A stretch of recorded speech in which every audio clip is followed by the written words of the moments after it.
नमस्कार, मैं हूं विश्वनाथ और आप देख रहे हैं स्नूप बॉक्स।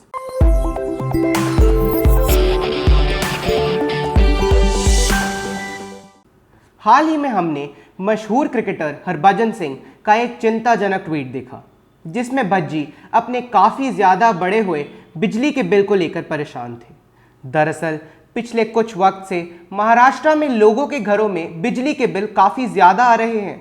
सेलिब्रिटीज़ को भी इस परेशानी का सामना करना पड़ रहा है। तापसी पन्नू, हुमा कुरैशी जैसे कई बॉलीवुड सेलिब्रिटीज़ ने अदानी एंटरप्राइजेस को टैग करते हुए अपने बढ़े हुए बिजली के बिल को लेकर ट्वीट किए। परंतु अगर हम इस पूरी परिस्थिति का विश्लेषण करें तो हम देखते हैं कि बढ़ते हुए बिजली के बिल और कंपनियों के बिल को लेकर मनमानी अर्थव्यवस्था के एक अहम पहलू पर उंगली करता है, जो कि है निजीकरण या फिर प्राइवेटाइजेशन।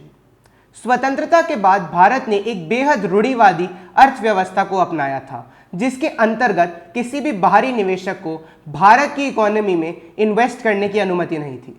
लेकिन जैसे जैसे समय बीता तो नेताओं और अर्थशास्त्रियों ने अर्थव्यवस्था के साथ विलय करने की आवश्यकता को पहचान लिया। इसीलिए 1991 में भारत बड़े आर्थिक सुधारों से गुजरा। अगर हम 1991 में लिए गए ऐसे ही एक सुधार निजीकरण यानी प्राइवेटाइजेशन पर बात करें तो हमें काफ़ी कुछ पता चलता है। प्राइवेटाइजेशन हम उस प्रक्रिया को कहते हैं जिसमें एक पूरी एंटरप्राइज या इंडस्ट्री पब्लिक सेक्टर यानी सार्वजनिक क्षेत्र से ट्रांसफर होकर प्राइवेट सेक्टर यानी निजी क्षेत्र को सौंपी जाती है।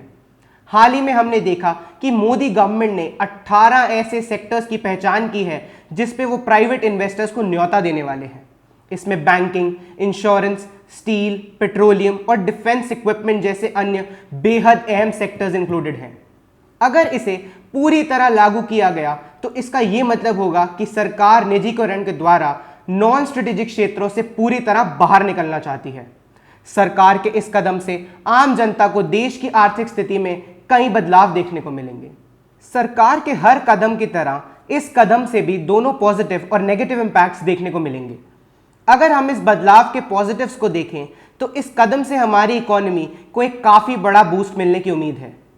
इससे आम जनता के लिए रोजगार के अवसरों में एक काफ़ी बड़ी बढ़ोतरी देखने को मिलेगी। इन सेक्टर्स में ग्रोथ की काफ़ी पोटेंशियल है जिसको गवर्नमेंट अभी तक रियलाइज ही नहीं कर पाई थी। परंतु अगर हम इसके नेगेटिव्स पर भी नज़र डालते हैं तो हमें काफ़ी कुछ नज़र आता है। पूर्ण निजीकरण के उपरांत कस्टमर्स को सर्विस कॉस्ट में काफ़ी बढ़ोतरी देखने को मिलेगी, क्योंकि जाहिर सी बात है कि गवर्नमेंट के काम करने का प्राथमिक उद्देश्य जनता की सेवा करना होता है। परंतु प्राइवेट कंपनीज का उद्देश्य प्रॉफिट अर्निंग है, और सही भी है, क्योंकि प्राइवेट कंपनीज पब्लिक कंपनीज की तरह पब्लिक की ओर डेमोक्रेटिकली अकाउंटेबल नहीं है। एक और खतरा जो हर नागरिक के दिमाग में है और जिससे महाराष्ट्र की जनता तो झेल भी रही है, वो है किसी बड़ी कंपनी की किसी अहम क्षेत्र में मोनोपोली होने का। क्योंकि हाल ही में हमने एयरपोर्ट्स के पहले स्लॉट्स के निजीकरण में देखा कि सारे 6 एयरपोर्ट्स की बिडिंग में अदानी एंटरप्राइजेस ही जीता। तो अब आप खुद ही सोचिए कि एयरपोर्ट्स जैसी इंडस्ट्री में गवर्नमेंट के अलावा किसी की मोनोपोली होना जनता के लिए कितना बड़ा चिंता का विषय है। सिर्फ एयरपोर्ट्स ही नहीं बल्कि टेलीकॉम इंडस्ट्री में भी जियो की बढ़ती मार्केट कैपिटलाइजेशन कस्टमर्स के लिए एक खतरे की घंटी ही है। पर चलिए, हम तो आशा ही कर सकते हैं कि निजीकरण हमारी अर्थव्यवस्था और हमारे लिए बड़े फायदे ही पहुंचाएगा। इसी के साथ आज का बुलेटिन समाप्त होता है। अगर आपको आज की समाचार अच्छी लगी हो तो हमारे साथ जुड़े रहिए और हमारे YouTube चैनल को सब्सक्राइब करिए। धन्यवाद।